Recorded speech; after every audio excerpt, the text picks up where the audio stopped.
దినపత్రిక chief editor Dhananjaya Reddy సార్పై Andhra Pradesh Chandrababu ప్రభుత్వం అక్రమంగా కేసు పెట్టడం అనేది తీవ్రంగా ఖండిస్తున్నాం.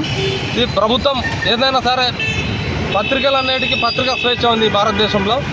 ఏదైనా పత్రికల్లో వార్త అనేది పారదర్శకంగా ఉంటాయి. పత్రికల్లో వార్తలు వస్తే తప్పులే ఉంటే ప్రభుత్వాలు సరి చేసుకోవాలి. అలాంటిది ఏమైనా వార్తలో తప్పుదాలు దొరికితే చట్టపరంగా కోర్టుకు వెళ్ళి చూసుకోవాల్సింది పోయి, కానీ ఇట్లా కావాలని కక్ష సాధింపుతో కేసులు పెట్టడం అనేది సరికాదు. కావాలని చెప్పేసి కేసు పెట్టడంతో పాటు ఒక వార్త విషయంలో కావాలని చెప్పేసి ఎడిటర్ సార్ మీద కేసు పెట్టడంతో పాటు మళ్ళీ పైగా షార్ట్ సెర్చ్ లాగా ఏదో ఉగ్రవాది ఇంట్లో సోదాలు చేసినట్టు చేసి కుటుంబ సభ్యుల్ని జర్నలిస్ట్ లోకాన్నే భయభ్రాంతులకు గురి చేసే విధంగా చంద్రబాబు ప్రభుత్వం వ్యవహరించింది. ఇట్లాంటి వ్యవహారాలు చేస్తే ఎప్పుడు ప్రభుత్వాలు అనేది శాశ్వతం కాదు. ఈ అశాశ్వతం ఈ ప్రభుత్వాలు అనేవి ఎప్పటికీ జర్నలిస్ట్ లోకాన్ని భయపెట్టాలని చెప్పేసి ఇట్లా చంద్రబాబు ప్రభుత్వం ఇలాంటి కుయుక్తులు భయభ్రాంతులకు గురి చేసే పద్ధతులు మానుకోకపోతే జర్నలిస్ట్ లోకం ఉవ్వెత్తున ఉద్యమించి ప్రభుత్వాన్ని గద్దె దింపడం ఖాయం. వ్యవహారాన్ని జర్నలిస్ట్ సంఘాలు తీవ్రంగా ఖండిస్తున్నాయి.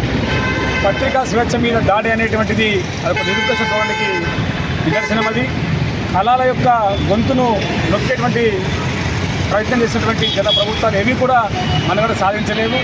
అది కూడా ఇప్పుడు మళ్ళీ సాక్షి ఎడిటర్ దినంజయ రెడ్డి గారి మీద ఆ ఇంట్లో కలకలం రేపే విధంగా ఆ కుటుంబాన్ని భయం పెట్టే విధంగా ఆయన్ని భయపెట్టే విధంగా ఆ రాతల్ని ఆపడానికి ఈ నీచమైనటువంటి చర్యలు కొడుకొచ్చినటువంటి చంద్రబాబు ప్రభుత్వం తీరు మార్చుకోవాలా.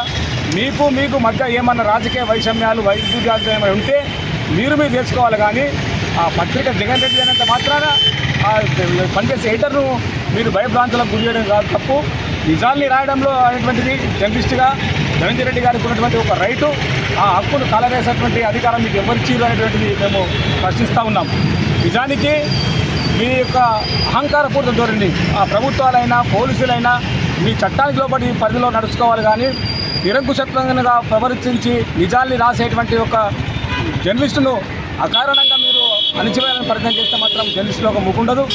ఇప్పటికైనా ఎక్కడైనా మీకు సంబంధించి తప్పుడు వార్తలు ప్రచురితమైనప్పుడు చట్టపరంగా న్యాయపరంగా మీకు ఎక్కడ మీకు రైట్స్ ఉన్నాయి, కోర్టుకు వెళ్ళొచ్చు, ఇంకెక్కడికైనా వెళ్ళొచ్చు, పోలీసులు కేసులు పెట్టచ్చు. కానీ మీరు ఏదో భయపెట్టించి ఏదో బెదిరించి మీ యొక్క అధికారాన్ని ఉపయోగించి వాళ్ళ గొంతు నొక్కాలని ప్రయత్నిస్తే మాత్రం జర్నలిస్ట్ సమాజం ఎప్పటికీ ఊరుకోదు. జర్నలిస్ట్ సమాజం తిరగబడితే ఈ ప్రభుత్వాలు కూలిపోయిన దాఖలాలు ఉన్నాయి. ఇప్పటికైనా చంద్రబాబు ప్రభుత్వము కళ్ళు తెరిచి ధనంజయ రెడ్డి గారికి క్షమాపణ చెప్పాలని మేము డిమాండ్ చేస్తున్నాం.